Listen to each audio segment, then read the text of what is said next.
I mentioned before that religion is dying, but I didn't say how or why. Of course, I'm focusing only on the most dangerous religions, the Abrahamic religions. Why would I focus my attention towards Jainism, for example, while it made minimal harm to humanity? So the Abrahamic religions, each one of them will die on its own pace. And I'm making this video just to present my point of view. And I will start with this question. Why Islam will be the first of the Abrahamic religions to die? For now, I'll give only one reason, and I hope I can present my point as clearly as possible. When we take a close look at religious scriptures, like the Torah, the Bible, and the Quran, a very important point pops up in your mind. Literalism. The interpretation of words in their literal sense. Do people believe in these words as the true and the literal words of the divine? So to answer this question, we have to delve into the realm of statistics. So let's first start by Judaism. How many of the American Jewish population believe that the Torah is the literal words of God? According to the Pew Research Center, in 2014, 11% of Jews take the words of the Torah literally, which is about the same percentage of Orthodox Jews living in the US. The rest believe that the Torah are the words of God but should not be taken literally, or that the Torah is written by men. In Israel, the percentages are much higher. According to the Gutam Institute of Applied Social Research, 55% believe in the literal revelation of the Torah by God at Sinai. 50% of the Jewish people believe that they were chosen by God among all the peoples, and only 5% of the total Jewish population in Israel say they observe no religious practices whatsoever but still nonetheless consider themselves as Jews. Before moving on to Christianity, I want to address something first in the Jewish religion, the Hebrew language. What does it mean to the Jewish people? The Torah scroll, which the Jews consider to be the holiest book within Judaism, which is made up of the 5 books of Moses. It's written in Hebrew in every synagogue across the world. It must be written by a specially trained pious person who writes it down the same way that it was written centuries ago before the invention of printing. The Hebrew language remained for centuries the main language for religious services. For Jews, Hebrew is the language of the Jewish people. It signifies their bondage and ties them to their ancestral tribe. In other words, if a Jewish person did not learn Hebrew, it will make him less of a Jew. Now I'll address the same question for Christianity. How many Christians believe that the Bible is the literal words of God? According to a poll in 2014, about 28% of American Christians believe so, and that is 3% decrease from the 2007 poll and around 10% less from the polls conducted in the 1970s. So the rate is declining, which is a nice thing. And when we ask about the language, do Christians care about the language that the Bible was written in? No.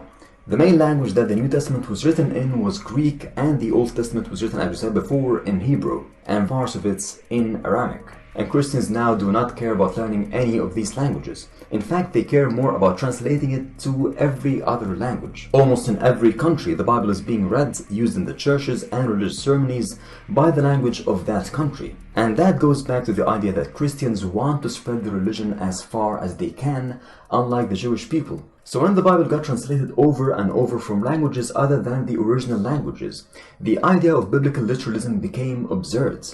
Even the Pope himself in 2011 openly criticized it. When it comes to Islam, the literalism of the Quran is essential. Almost every Muslim agrees that the Quran is the word of God. I used to believe so when I was a Muslim. They might disagree a little on how to interpret it. And here where you have your limitations. The Quran is vague in lots of issues where Muslim scholars have a little bit of freedom to interpret them in various ways.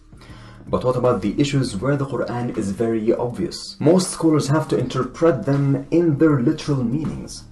For example, but those wives from whom you fear that they will not obey you, first advise them, then if they persist, forsake them in bed, and finally, beat them. Muslim scholars might debate about the idea of beating up women.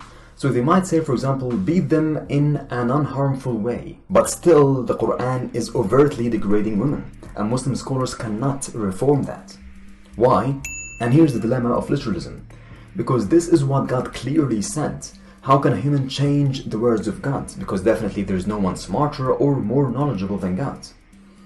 So the words of the Quran stay the same with their obvious meanings. What about the Arabic language?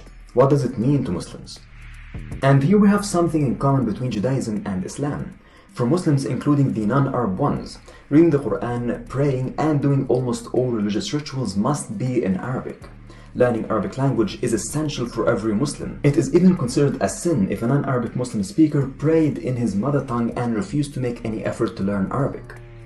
In other words, a Muslim who cannot speak Arabic is less of a Muslim than one who can speak it. Otherwise, how can you understand the words of God? And the only reason why Muslim scholars agree on translating the Quran is to spread the religion to non-Muslim foreigners. But if a foreigner converted to Islam, then he should learn Arabic. According to the Pew Research Center, 50% of American Muslims interpret the Quran literally. And in Arabic-speaking countries like in Egypt, 78%, and Jordan, 76% of Muslims interpret the Quran literally. And the common thing between Christianity and Islam is that both of them want to spread the religion. But Islam will not survive as Christianity, because Christianity accepts reforms in an ever-changing world, while literalism is not in the way. However, Islam refuses reforming because of the way it perceives the Arabic language. It is mentioned 11 times in the Quran that God chooses the Arabic language as a bless to the world, especially the believers. And here's an example. It's an Arabic Quran without any deviance that they might become righteous. And this example shows why Muslim scholars always encourage Muslims to learn Arabic. Because if they left the Quran to be translated freely and be interpreted through translations, then the original words of God might lose their meanings. As I said, Judaism and Islam both perceive their languages in the same way. But why the percentage of Jews who take the Torah literally is much less than the Muslims who interpret the Quran literally? In my opinion, the Jewish community lived most of its recent history within communities with completely different beliefs. Communities that the Jews were able to mingle and interact with. Unlike the Muslims who lived mostly through their history in communities that are strictly or predominantly Muslims. And it is hard to modify or change your ideas while everyone around you thinks the same as you. And as an example to prove my point, Jews who lived in Israel, which is mostly a Jewish community, 55% of them take the Torah literally compared to 11% in America, which is a blend of different cultures and religions. And here is something else that Judaism has that will keep it alive for longer than Islam. An aspect that not any other Abrahamic religion stressed on it as much as Judaism does. Tribalism. And here's an example. When members of the Abrahamic religions were asked how they perceive their houses of worship, in both Christianity and Islam, more than 80% said their institutions protect and strengthen morality in society. However, 89% of Jews said that their houses of worship and other religious organizations bring the Jewish people together and strengthen community bonds. They said nothing about morality, they said nothing about spreading their ideology to different ethnicities. Unlike Christianity and Islam, tribalism is the core of Judaism. It's a religion that's strictly built to keep the tribe. That's why they have no intentions to preach the religion to anyone else. And that's why Judaism will live longer than Islam. Personally, when I was studying the Quran, it was unimaginable to me to think that these words are not the exact words of God. And I should do my best to understand them literally the way they are. Not only me, almost every Muslim living in the same culture that I come from thinks the same thing. So will reform ever work for Islam? Let me give you one example as an answer for that question. In 2013, an Egyptian Muslim scholar called Islam al-Bahiri started a TV show mainly talking about reforming the Islamic ideology. And what happened to him? Did he succeed in changing people's mind towards the religion? ويكون الحديث له شواهد ومش ضد القرآن ومش ضد العقل. وهم اللي حطوا على فكرة علماء الحديث الأوائل ضابط أو شرط العقل. العقل الجمعي على فكرة. هيقول لك عقل مين؟ العقل.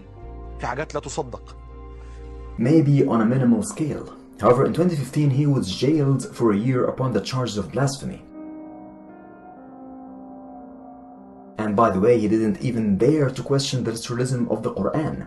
He only questioned the literalism of some of the hadiths. To me, as an atheist, I think he's a Muslim reformer who tried to transform Islam from a horrible ideology to a little bit less than that.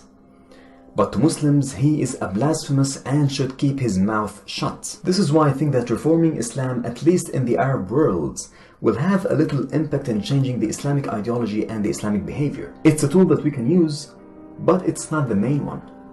The main tool to use is to destroy the Islamic ideology completely by showing how false and horrific and inhumane it is. So the simple answer for the question I asked at the beginning of this video is, why Islam will die the first? Because of literalism. It will be the main reason behind the fast death of Islam. Religions and ideas are more like species. Whether they will adapt to the constant changing environments or they will die. And in the information age, knowledge travels faster than reforming a religion. And bright minds can search for answers easier than ever. In the age of information, there is no lie that can stay alive or hidden for a long time, especially when it cannot be reformed. And the best way to reform Islam is leaving it. Thank you for watching, and if you like my channel, you can support it through Patreon, and see you next video. Peace.